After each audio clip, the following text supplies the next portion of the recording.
Pesach,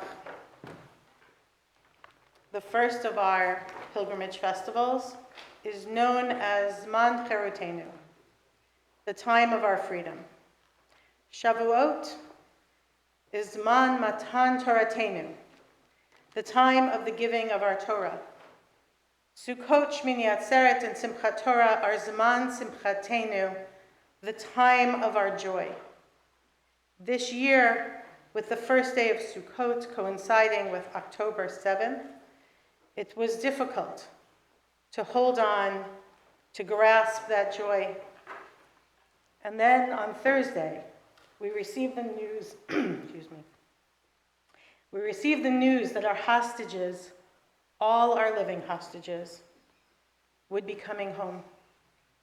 Since Motzei Shabbat, I, like so many others, have spent my time, every free moment, and many moments that were probably not so free, scrolling through Israeli news, through social media, hoping for any iota of information, just any piece that would tell me exactly when and who would be coming home.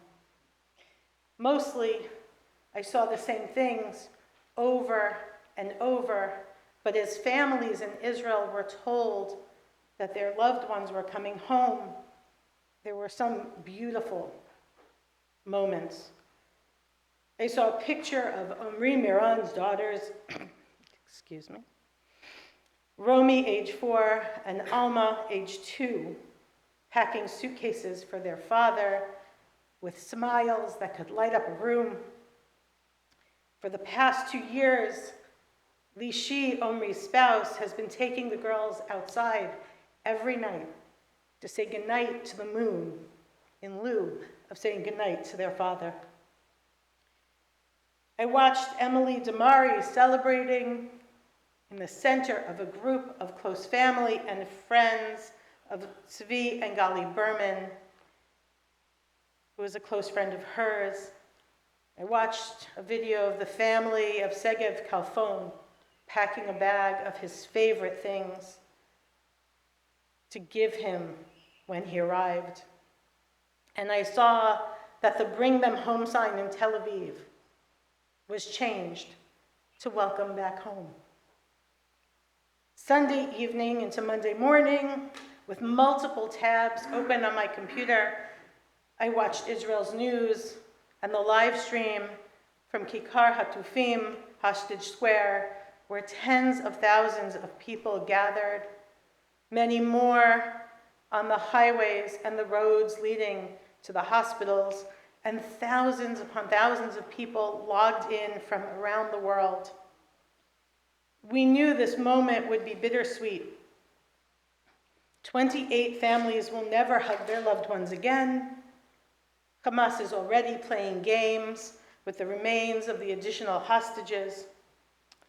But now we know that the mourning can begin. And then finally, at 1:20 a.m., our time yesterday, there was excitement and joy around the world as the first 7 of the living hostages entered into Israeli control. 3.5 hours later, at 4:48 a.m., the remaining hostages entered Israel, marking the first time since 2014, not since 2023, but the first time since 2014 that Hamas is not holding a living hostage. Last week, Eli Sharabi, one of the hostages released in February, published a memoir. The timing so close to the release of the rest of the hostages was coincidental, but probably also providential. Eli had been held with Ori Danino, Almog Sarusi, and Hirsch Goldberg Poland, all of whom were later murdered.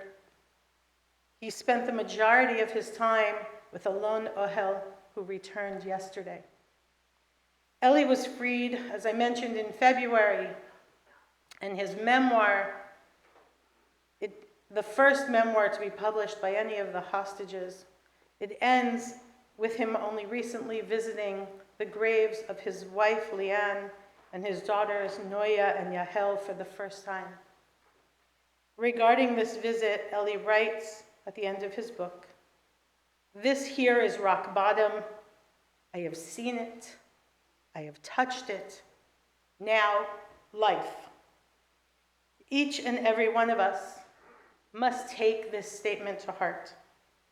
We have seen rock bottom.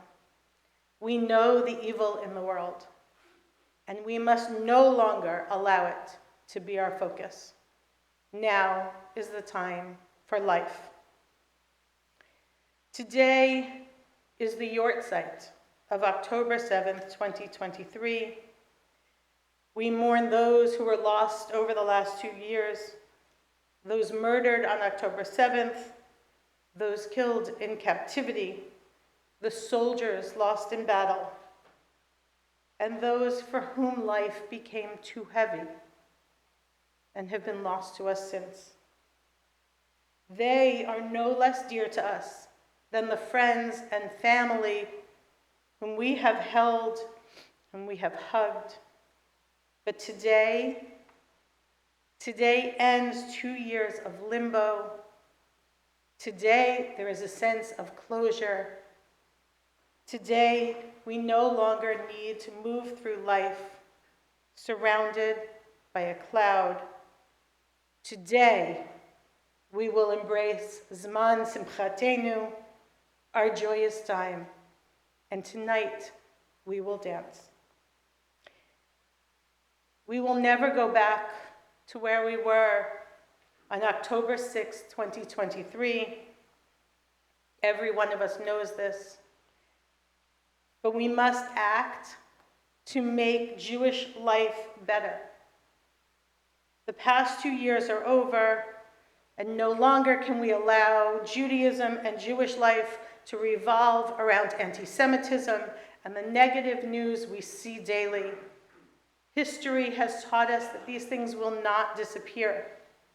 Their echoes will always sound in the background. We cannot allow them to continue to be our soundtrack. We cannot allow them to be the center of our world. It's time we normalized Jewish joy.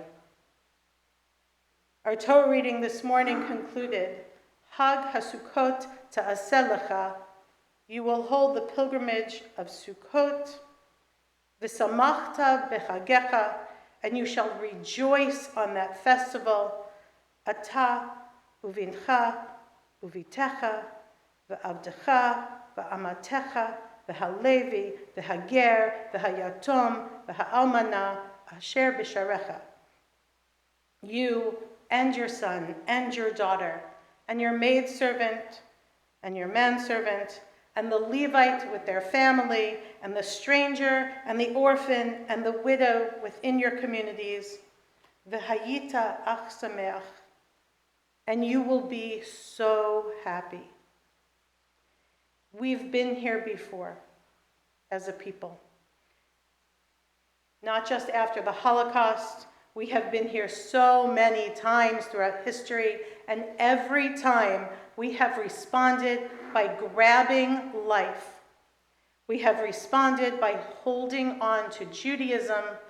We have responded with celebration, with weddings, and the birth of children, and we owe it to our community here in Canada, our community in Israel, and our community around the world, and especially to ourselves, to make a pledge for a future where we will celebrate. And so I challenge everyone here today, everyone on the live stream, everyone in our community, after we recite Yizkor today, that we grasp onto joy. Come to shul. Celebrate birthdays, anniversaries, and other smachot. I don't care if it's I bought a new outfit, my team won a game, let alone championship. I got an A on a paper. I got a C on a paper. I don't care. Come and celebrate with us. Bring your children and your grandchildren. Make the teenagers come to synagogue. Tell them, bring a friend, bring a book. Doesn't matter, but bring them here. If they only come on the high holidays, they will continue to be bored in the synagogue, and they will not understand what it means to be part of a joyous community. Share everything you love about Judaism, about being Jewish. Share your pride in our community. Celebrate in your homes. Whatever level of connection you already have, choose one more mitzvah to add to your life in 5786. And do it again next year, and the year after, and the year after. Make Jewish observance about what we can do and not about what we can't do. V'samachta b'chagecha v'hayita ach sameach. We will rejoice on our festivals, and we will be so happy. We have been too long in limbo, surrounded by clouds. In a moment, we will begin Yizkor together, and then together we will embrace joy, and we will seek the rainbows that come with those clouds together.